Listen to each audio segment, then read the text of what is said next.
അസ്സലാമു അലൈക്കും. എല്ലാ കൂട്ടുകാർക്കും പുതിയൊരു വീഡിയോയിലേക്ക് സ്വാഗതം. ഇന്ന് ഞായറാഴ്ചത്തെ വീഡിയോ ആണ് കേട്ടോ. അപ്പോൾ എല്ലാ കൂട്ടുകാരും വീഡിയോ സ്കിപ്പ് ചെയ്യാതെ കണ്ട് സപ്പോർട്ട് ചെയ്യണേ. അപ്പോൾ രാവിലെ തന്നെ മക്കളോട്ട് കുടുംബത്തോട്ട് പോയിട്ടുണ്ട് കേട്ടോ. അപ്പോൾ ഞാൻ വേഗം ജോലികളൊക്കെ ഒതുക്കുവാണ്. ഇന്ന് നമുക്കൊരു കല്യാണമൊക്കെ ഉണ്ട്, അതുകൊണ്ട് രാവിലത്തെ കുക്കിങ്ങും കാര്യങ്ങളൊന്നും ഇല്ല കേട്ടോ. രാവിലത്തെ ബ്രേക്ക്ഫാസ്റ്റിൻ്റെ ഒരു പണി മാത്രമേ ഉണ്ടായിരുന്നുള്ളൂ. പിന്നെ ബാക്കിയുള്ള ക്ലീനിങ്ങും കാര്യങ്ങളോടെ ചെയ്ത് നമുക്ക് വീടൊക്കെ ഒതുക്കിയിട്ടിട്ട് കല്യാണത്തിന് പോകാമെന്നാണ് വിചാരിക്കുന്നത് കേട്ടോ. അപ്പോൾ രാവിലത്തെ കാപ്പിയും കാര്യങ്ങളൊക്കെ കഴിഞ്ഞിട്ടുണ്ടായിരുന്നു. അപ്പോൾ അതിൻ്റെ കുറച്ച് പാത്രങ്ങളൊക്കെ കഴുകാനുണ്ടായിരുന്നു, അതൊക്കെ ഒന്ന് കഴുകി വെച്ചിട്ടുണ്ട് ഞാൻ. അതൊക്കെ കഴിഞ്ഞിട്ട് നമ്മൾ അടുക്കളയൊക്കെ ഒന്ന് ക്ലീൻ ചെയ്യുകയാണ്. ഗ്യാസിൻ്റെ പുറവും സ്ലാബിൻ്റെ പുറമൊക്കെ ഒന്ന് തുടച്ച് വൃത്തിയാക്കി ഇടുകയാണ് കേട്ടോ. എല്ലാം ഒന്ന് ക്ലീൻ ആക്കിയിട്ടൊക്കെ പോകാമെന്നുണ്ടെങ്കിൽ നമുക്ക് വരുമ്പോൾ അത്രയും ജോലികളൊക്കെ കുറഞ്ഞിരിക്കുമല്ലോ. അങ്ങനെ അതൊക്കെ കഴിഞ്ഞിട്ട് ഞാൻ കുറച്ച് തുണികളൊക്കെ മടക്കി വെക്കാനുണ്ടായിരുന്നു. തലേ ദിവസം കഴുകിയ തുണികളായിരുന്നു, അതൊക്കെ ഞാനൊന്ന് മടക്കി അടുക്കി വെക്കുകയാണ് ചെയ്യുന്നത് കേട്ടോ. ഓരോരുത്തരുടെയും തുണികൾ മടക്കി സെക്ഷൻ തിരിച്ച് വെക്കുകയാണ്. അപ്പോൾ എടുത്ത് വെക്കാൻ എളുപ്പമാണല്ലോ, അതിന് വേണ്ടിയാണ് ഞാൻ വേറെ വേറെ അടുക്കി വെക്കുന്നത് കേട്ടോ. അത് കഴിഞ്ഞിട്ട് ഞാൻ വീടൊക്കെ ഒന്ന് തൂത്ത് വൃത്തിയാക്കിയിടുകയാണ് കേട്ടോ. എവിടെയെങ്കിലുമൊക്കെ യാത്രയുള്ള ദിവസങ്ങളിൽ ഞാൻ മാക്സിമം ജോലികളെല്ലാം ഒതുക്കി വെച്ചിട്ട് പോകാനാണ് നോക്കുന്നത്. യാത്രയൊക്കെ കഴിഞ്ഞ് വരുമ്പോൾ ഭയങ്കര ഒരു മടിയാണ് ബാക്കിയുള്ള ജോലികളൊക്കെ ചെയ്യാൻ വേണ്ടിയിട്ട്. അതുകൊണ്ട് ഇങ്ങനത്തെ ക്ലീനിങ് ജോലികൾ ഒരുവിധം കാര്യങ്ങളെല്ലാം ഞാൻ ഒതുക്കി വെച്ചിട്ടേ എവിടെയായാലും പോകത്തുള്ളൂ. ജോലികളൊക്കെ തീർക്കാതെ പോയാൽ തന്നെ ആയാലും നമുക്കൊരു സമാധാനം കാണത്തില്ല. ഇനി വീട്ടിൽ ചെന്നിട്ട് ആ ജോലികൾ ചെയ്യാനുണ്ടല്ലോ, ഈ ജോലികൾ ചെയ്യാനുണ്ടല്ലോ എന്നൊക്കെ ഇങ്ങനെ ആലോചിച്ച് ടെൻഷൻ അടിച്ച് നിൽക്കും. അതുകൊണ്ട് തന്നെ അതൊക്കെ ഒഴിവാക്കാൻ വേണ്ടി മാക്സിമം ജോലികളൊക്കെ നമുക്ക് ഒതുക്കിയിട്ട് പോകുന്നതായിരിക്കും ഏറ്റവും നല്ലത്.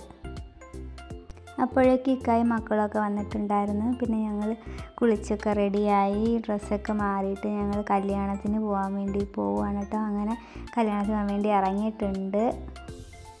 ഞാൻ ഇരുത്തത്തില്ലെന്നൊക്കെ പറഞ്ഞ് മോനിങ്ങനെ കയറി പുറയിരിക്കുമായിരുന്നു. പിന്നെ ഞാനൊക്കെ ഒതുക്കി ഇരുത്തിയിട്ട് ഞാനും വണ്ടിയിൽ കയറി അങ്ങനെ ഞങ്ങൾ പോവുകയാണ് കേട്ടോ. കല്യാണത്തിന് വേണ്ടി പോവുകയാണ്.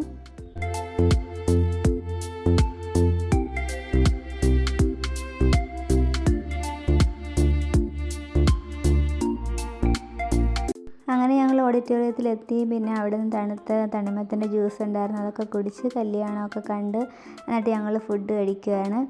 ബിരിയാണി ആയിരുന്നു കേട്ടോ, ബീഫ് ബിരിയാണി ആയിരുന്നു, അടിപൊളിയായിരുന്നു. ഒക്കെ കഴിച്ച് പിന്നെ അവിടെ ഐസ്ക്രീം ഉണ്ടായിരുന്നു. മക്കൾക്ക് ഐസ്ക്രീം വേണമെന്നൊക്കെ പറഞ്ഞ് പിന്നെ അവർക്ക് ഐസ്ക്രീമൊക്കെ വാങ്ങിക്കൊടുത്ത് അങ്ങനെ ഐസ്ക്രീമൊക്കെ കുടിക്കുകയാണ് കേട്ടോ.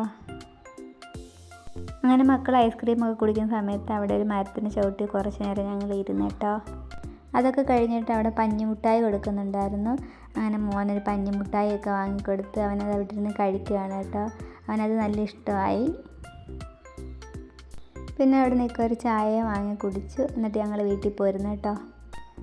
എന്നിട്ട് ഞങ്ങൾ വൈകുന്നേരമൊക്കെ ആയപ്പോൾ ചായ ഇട്ട് കുടിക്കുക കേട്ടോ. ഒരു ചായയൊക്കെ കുടിച്ചിട്ട് ഞങ്ങൾ കരുനാഗപ്പള്ളി വരെ ഒന്ന് പോവാണ്. ചാക്കൂനൊരു ചെരുപ്പ് വാങ്ങിക്കണം കേട്ടോ, സ്കൂളിലൊക്കെ ഇടാൻ വേണ്ടി. അതിന് വേണ്ടിയാണ് കരുനാഗപ്പള്ളി പോകുന്നത്. അപ്പം നമ്മൾ വെയിലൊക്കെ ഒന്ന് ആറാൻ വേണ്ടി വെയിറ്റ് ചെയ്തിരിക്കുന്നതായിരുന്നു. ഞാനൊന്ന് റെഡി ആവുന്ന സമയത്തേക്ക് മക്കളെ റെഡിയാക്കുകയാണ് കേട്ടോ. മോൻ്റെ മുടിയൊക്കെ ഈരി കൊടുക്കുകയാണ് കേട്ടോ. അങ്ങനെ ഞങ്ങൾ കരുനാഗപ്പള്ളിയിലോട്ട് പോവുകയാണ്. അങ്ങനെ ഞങ്ങൾ കരുനാഗപ്പള്ളിയിലെത്തി ഒരു കടയിൽ കയറി.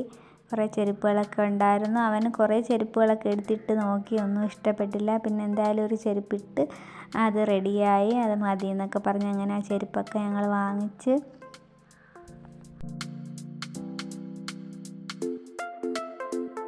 പിന്നെ അവിടെ ക്രിസ്മസിൻ്റെ ഐറ്റംസൊക്കെ വന്നിട്ടുണ്ടായിരുന്നു. ക്രിസ്മസൊക്കെ വരുമല്ലേ, അതിൻ്റെ സാധനങ്ങളൊക്കെ വന്നിട്ടുണ്ട്. അന്നേരം ഷാക്കു അതൊക്കെ ഒന്ന് പിടിച്ച് നോക്കുക. ക്രിസ്മസ് അപ്പൂപ്പൻ്റെ ഫ്രണ്ടിലൊക്കെ നിന്ന് ഫോട്ടോ ഒക്കെ എടുത്ത് കൂടെ ഒരുക്കിയൊക്കെ വെച്ചിട്ടുണ്ടായിരുന്നു അവിടെ. അതൊക്കെ ഒന്ന് കണ്ട് അതിനകത്തൊക്കെ ഒന്ന് തൊട്ട് നോക്കുവാണ് ഷാക്കു കേട്ടോ. അവനതൊക്കെ ഭയങ്കരമായിട്ട് ഇഷ്ടപ്പെട്ട്. പിന്നെ അവിടുന്ന് ഞങ്ങൾ ഇറങ്ങിയിട്ട് ഒരു തട്ടുകടയിൽ കയറി ചായയും കടിയൊക്കെ കഴിച്ച് മുളക് ബജ്ജിയാണ്, ബജ്ജിയൊക്കെ ഞങ്ങൾ വാങ്ങിയിട്ട് ബജ്ജി കഴിച്ച് ഷാക്കൂന് ഭയങ്കര ഇഷ്ടപ്പെട്ടു. മുട്ട ബജ്ജിയാണ് അവൻ കഴിക്കുന്നത് കേട്ടോ. പിന്നെ ഇക്കായൊക്കെ ചായയൊക്കെ കുടിച്ചിട്ട് ഞങ്ങൾ തിരിച്ച് വരുന്ന വഴിയിൽ ഒരു ഫ്രൂട്ട്സ് കടയിൽ കയറി ഓറഞ്ച് വാങ്ങിയിട്ടുണ്ടായിരുന്നു കേട്ടോ. ഓറഞ്ച് സീസൺ ആയതുകൊണ്ടായിരിക്കും നല്ല വിലക്കുറവുണ്ടായിരുന്നു ഓറഞ്ചിന്. അങ്ങനെ ഓറഞ്ചൊക്കെ വാങ്ങിയിട്ട് ഞങ്ങൾ തിരിച്ച് വീട്ടിലേക്ക് പോവുകയാണ്. അപ്പോൾ ഇത്രയുള്ള വീഡിയോ എല്ലാവർക്കും ഇഷ്ടപ്പെട്ടെന്ന് വിചാരിക്കുന്നു. വീഡിയോ ഇഷ്ടപ്പെട്ടാൽ എല്ലാവരും ഒന്ന് ലൈക്ക് ചെയ്യണേ, പിന്നെ ചാനൽ ഒന്ന് സബ്സ്ക്രൈബ് ചെയ്ത് സപ്പോർട്ട് ചെയ്യുകയും കൂടി ചെയ്യണേ. Thank you for watching.